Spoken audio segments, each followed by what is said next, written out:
Welcome in our Vodcast series of Teqplay, Driving Change in Maritime. Today I will have a conversation with Wesley Lems, COO of Jordex Group, and we will talk about agencies and the role of AI and digitization and how this is a people's business. Looking forward to this conversation.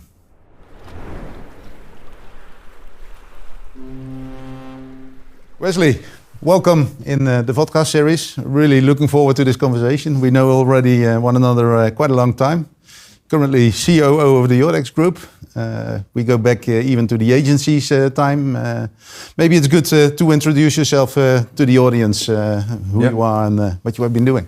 Yeah, thanks, Leon. I think first of all, thanks for the invite and being on this table.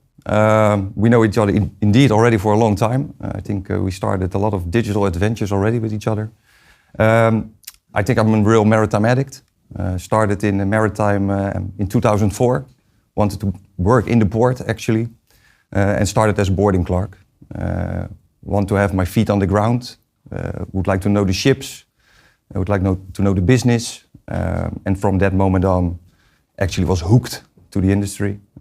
Did several things, operations, but also digitalization for a long period of time. I think that the maritime industry is not yet ready for all digitalization, but maybe we can talk about that later. And then started actually in freight forwarding. Became a COO of the Jordex Group as per October 22. And from that moment on came a different world. Still maritime, but also far more cargo related than actually being busy with the hardware. Mm-hmm. And actually as from this year, back in big agency business as well, as it's a good fit towards Jordex. And the group activities, and hopefully, can further extend the things that we are doing in that area. Cool. And one of the questions I always like to ask is like, if you look at maritime business, I'm in it now for 12, 13 years, and there are a lot of things which are different than you expected up front. But if you look on the maritime business and how people perceive the business and how the business actually is, what is the thing that people do not understand or should know about the maritime business? What is that it makes it that makes it so special? For me, especially that you see a ship, you see, but you don't know what's behind it. The processes that are behind the ship, what's actually going on board the vessel. That's one of the important, or let's say, interesting things that I see, and what also is fascinating me. Mm-hmm. on that part. So you have crew on board of a vessel. You need to take care of them. There's cargo on board. If you want to proceed inwards in the port, you need pilots, you need boatmen. And I think most of the people outside the maritime industry don't see all these processes and what you need to get a vessel in port, and also to make a vessel depart again. Yeah, I think that was also part that attracted me really to the maritime industry. It's this collaborative nature of all different stakeholders working together. Yeah, it's often mentioned like it's up to 28 in the port call. So yeah, and as an agent, you do have a very important role in that one. Maybe it's also good to elaborate a bit on an agent. What is an agent, and what is the role of the agent in this maritime ecosystem, and why is it important? I think that in general, I would call the agent the personal assistant of a vessel calling a port. I think that's the most simple explanation. But there's more behind it. Basically, the agent arranges everything on behalf of the owner or charterer of the ship. You should imagine that the owner or charterer is not always present in the port where the vessel is calling. So the agent takes basically everything towards him. Arranges formalities with authorities, arranges husbandry matters on board of the ship, and also when shit hits the fan, make sure that things are arranged and that the vessel can sail or can proceed inwards as soon as possible without any delays and without any to make sure that everything is going smooth and the vessel. Yeah, so I think that for us as an agent, the most important thing is that the vessel can sail a port as soon as possible, can proceed inward as soon as possible, but all in relation, let's say, with the plan and the strategy that our customer has. Yeah. And if you know digitization, I think that's an interesting topic to discuss, but I think it's also good to look back, like you started already a while ago in the business. What has changed, and what is the role of digitization in that process? How are things changing from an agent perspective? No, if I would, let's say, look at, let's say, what happened during the years from the moment that I started as a boarding clerk, and now is that in the beginning, you boarded the ship and you were basically also in conversation with all authorities. They were also on the table. You were arranging things with the immigration service, with the customs, with the terminal. And nowadays, that's all digitalized. It's all, let's say, arranged by the port community platforms, which works, of course, fine. But that changed the role of the agent as well. So it's more, let's say, being arranging everything from the office instead of boarding the ship, although it's still an important part of our job. Mm-hmm. So I think the biggest change is that the administration and the way you are working with the authorities, with your customers, is more, let's say, on the screen than physically. Okay. And has it become more efficient in your perspective? Are vessels being quicker in port or going through the port? Is the port stay reduced due to these digitization efforts? I think that in general communication improved. Mm-hmm. So you don't have any delays on that. I think that checks are done far more quicker than in the past. So yes, in that sense, it's more optimized. On the other hand, still arranging and coordinating all the services for the ship. That's still a job that needs to be done by the agent, and in my opinion, cannot yet be digitalized. Mm-hmm.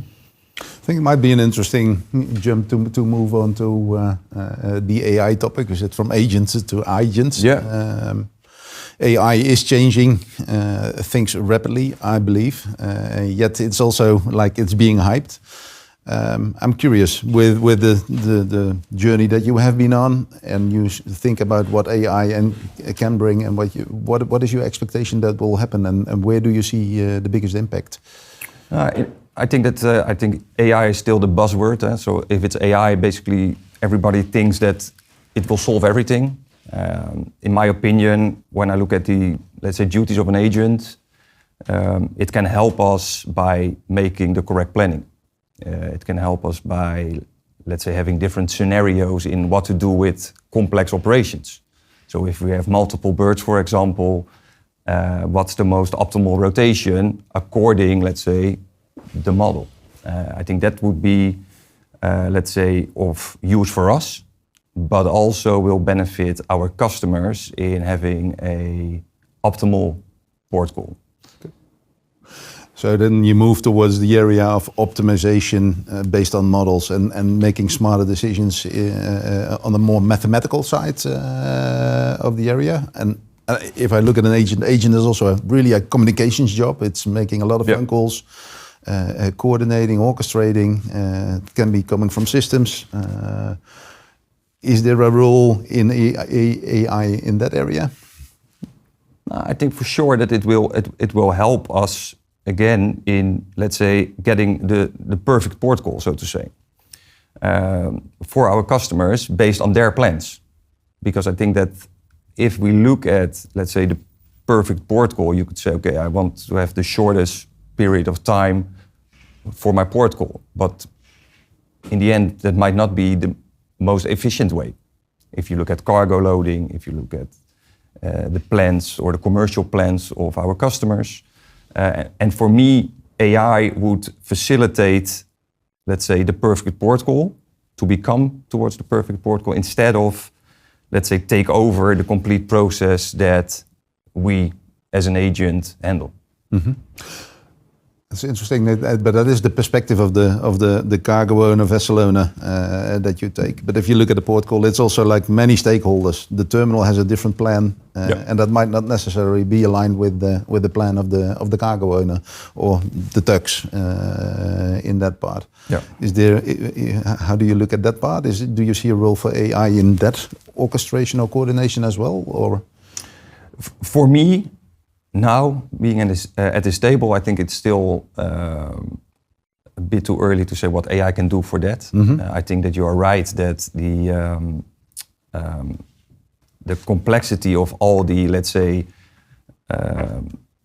demands that we have, or let's say the interest of the different parties involved, that's still a big challenge. I don't know whether AI can solve that for now, because that would basically mean that all parties would also rely on the model and on the decisions that AI can make. And I think that's still a bit far for that. But based on, let's say, also historical data, based on actual situations that are in port, I think that we can have a more optimal port call, and we can already make use of AI by just predicting what will happen. I think for me, that would be the most important part on AI. For now. Yeah. For me personally, that holds the same. It is like you can help the decision makers to make better decisions, better informed decisions. I think it will still eventually. There is so much complexity, which I feel is very hard to really. It takes experience. That happened once, and you need to have analogous reasoning. And in shipping, I still see like there is a lack of data in that sense to really come up with the right things. It will eventually. It might come there, but I really see the AI helping in the decision making and the orchestration over there. Yeah, I do agree on that. Yeah. If you think about digitization is one part, that's the technology part. But again, it's not only about the technology, it's also about the people. People really need to start using that. I know you have been responsible for implementing quite some systems in the agency world. What is your take on that? How easy is it to change it within an organization, and even lifting it one level and say, like, if you look in a broader perspective, looking at working together with the other stakeholders? I think that the first thing that you mentioned is the internal organization. I think you manage that yourself, so you're in control of, let's say, the change.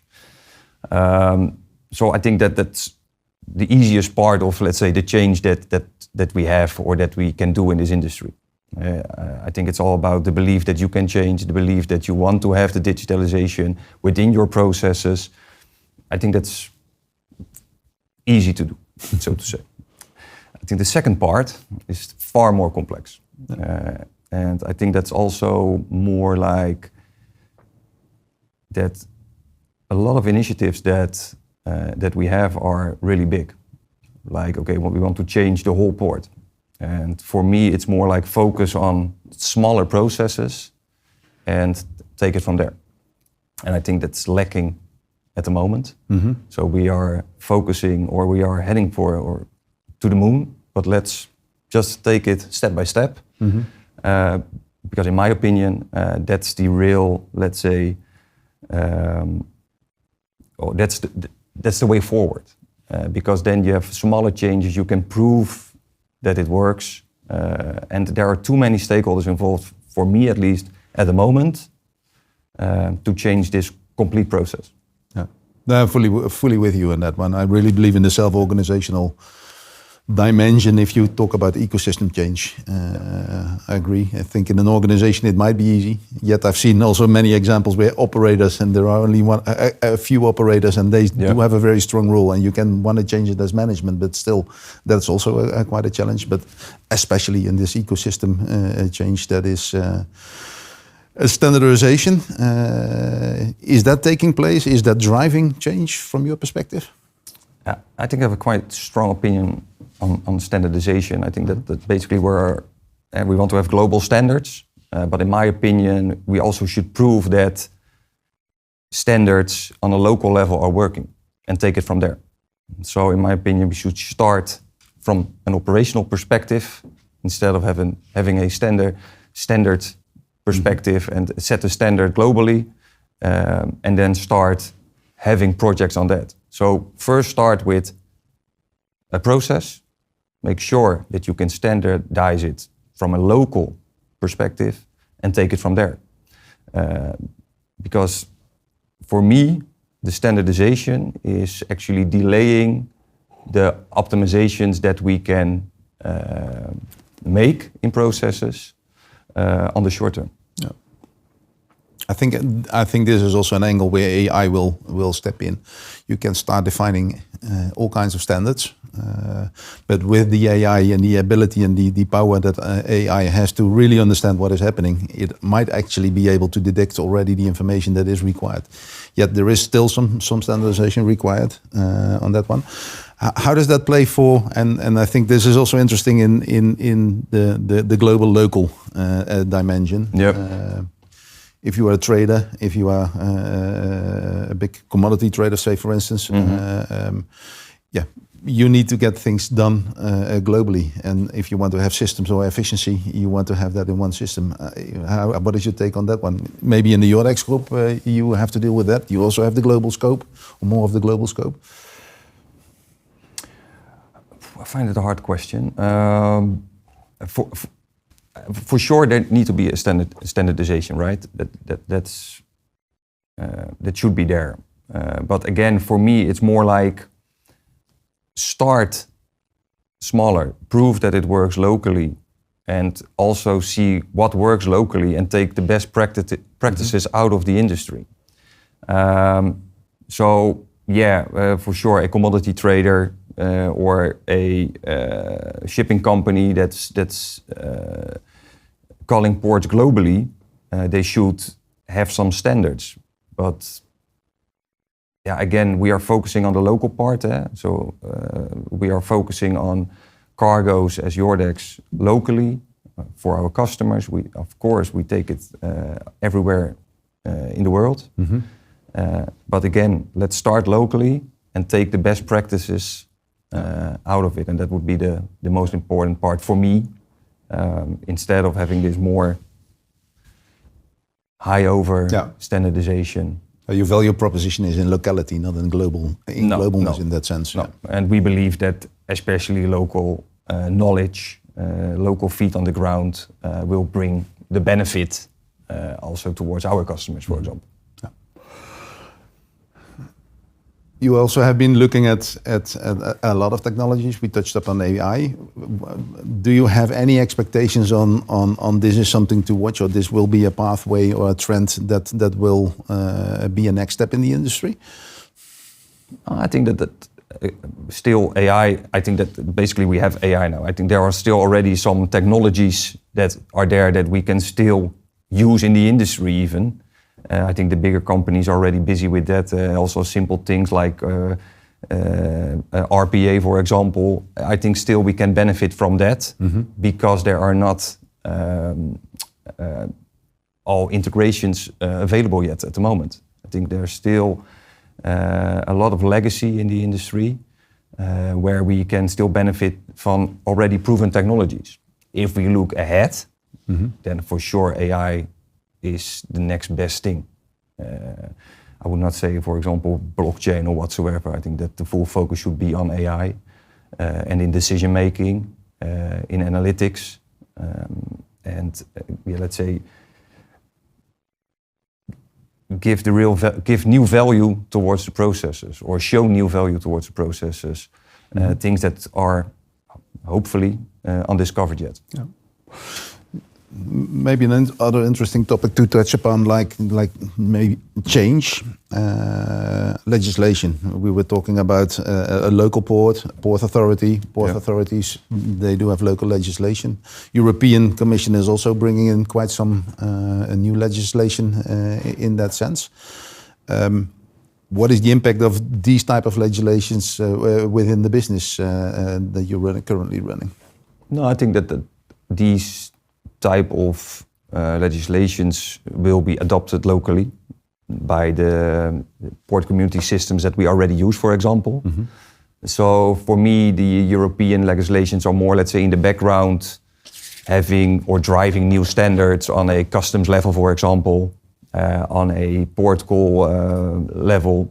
But I think we will handle that again locally by the systems that we have in place. It might drive also the data sharing between parties, but still it's too complex in my opinion. So we have these European legislations, but they are far too complex to really get the direct benefit once it has been implemented. And what we see, or what I see in the industry in general, is that as soon as there is new legislation, we cannot directly take the benefits from it. And that should change. Yeah. I think the other really interesting topic is, like, we've been touching about technology and standards, but optimization and having that ingrained in your organization to do things smarter, more efficient on that part. How do you look at in your current role? Is that something that is on your agenda? How are you dealing with optimizing these type of businesses, and what are the inputs? What are you looking for in that sense? I think in the end it's important to listen to your customers, of course, what they want, because if we say that we can optimize a part of the process that's not of interest of our customers, then what's the use? So I think it's all driven by our customers' needs. If we look at optimization, for example, of course, if we can have a more optimal rotation, if we can have a more optimal pricing for our customers, for sure we will do that. To, let's say, mention one specific point where we can optimize, I think there are many smaller processes that we can optimize, which in the end create the real bigger value towards our own processes, but also our customers. Yeah. And the optimization of your own processes, do you set in place a structure with KPIs? How do you set your targets in that sense, on where to focus or where to find where there is still room for improvement? Yeah, it's more like also the KPIs are internally driven on your own processes, of course. So where, for example, financially driven. So how can we shorten our invoice processes, for example, things like that. So that's all measured. Port calls are measured. Again, they are also communicated with our customers, and that's the starting point. Yeah. So from that moment on, if it's important for our customers, we can discuss it with terminals. We can discuss it with service providers to make that more efficient. But again, all driven by our customers on how we do that. Yeah. That's an interesting point. If you think about the role of an agent, we had a very transactional level, the cargo, the vessel, import, output. Now we move into the level of, okay, how can we create a better business overall, and how do you look at that? Is that something that agents are picking up, should be picking up? Do they have an active role in that? Yes, they would have an active role. Again, towards our customers, I think that we are representing our customers in the port, of course, where we are active. So yes, for sure, we are the feet on the ground for our customers. So we know, we have the local knowledge, we know what's going on in the port. So for sure, it's our role to identify the optimizations and together with our customer optimize them. Yeah. And is that a regular, would you see that consider as a regular part of how you interact with your customer, that you say like, oh, let's not look at the incident or the things, but let's sit down and discuss that performance-wise? Yeah, for us, when we look at the agency activities that we have, for us it's important that we also have these conversations with our customers and create the perfect port call for them. Mm-hmm. So yes, it is. Yeah. And I think one of the hard parts in the port call, we were mentioning like there are so many actors involved. There are so many disturbances and influences in that part. In order to have the right conversation, you need to have some kind of, you need to have the data. Otherwise you will just have a discussion on a once-off or an incident on that part. That is where we as Teqplay have been focusing on as well, in providing this visibility on what is the port call performance, so to say, as far as we can get the knowledge. I still feel like it's really a tough problem that you need to solve, because there is also this operational mode going on. It's this vessel needs to depart now. That is a lot of the focus that is going on, and having that conversation between the stakeholders, because the issue will not be on one person. It will most likely be in the interaction between persons. Have you seen changes in that in these type of discussions over the years? Are these topics being more discussed? Is there, maybe also the role of the port authority in these kind of things? I think that the discussion is there. I think that also what you just stated is that it's a very complex process with a lot of stakeholders, with a lot of influences that we have from the outside, even weather circumstances that we cannot influence, right? So I think that it's not yet done in the most optimal way, but I also think that it's a very complex process and also initiative to proceed with. So for me, again, let's focus on the real small processes, on the one-on-ones with a service provider, with a terminal, with your customer, to solve things, prove that it works, and take it from there. Because I think the whole port call process is too complex to solve in one time as a whole. And I think that everybody has the ambition to change the complete port call. When you look from it from the outside, it seems like a quite easy process. Vessel comes in, berths, performs her operation, leaves. But it's a far more complex process, influenced by a lot of factors, even by things that are not related to your port call. Different port calls of other vessels, for example. So for me, again, let's focus on the smaller things and not on the complete port call, because for me that will not work. So small steps, and in the end achieve the maximum. Okay, cool. Well, maybe one last topic. There is a lot of dynamics going on in the world. Geopolitical situation going everywhere. In your day-to-day business, what do you see? Does it impact on the port calls, or are the vessels continue to move and that process remains more or less the same? I think that what we see is that in general the vessels keep calling ports, right? And there's also still a demand for the industry that is located in the port.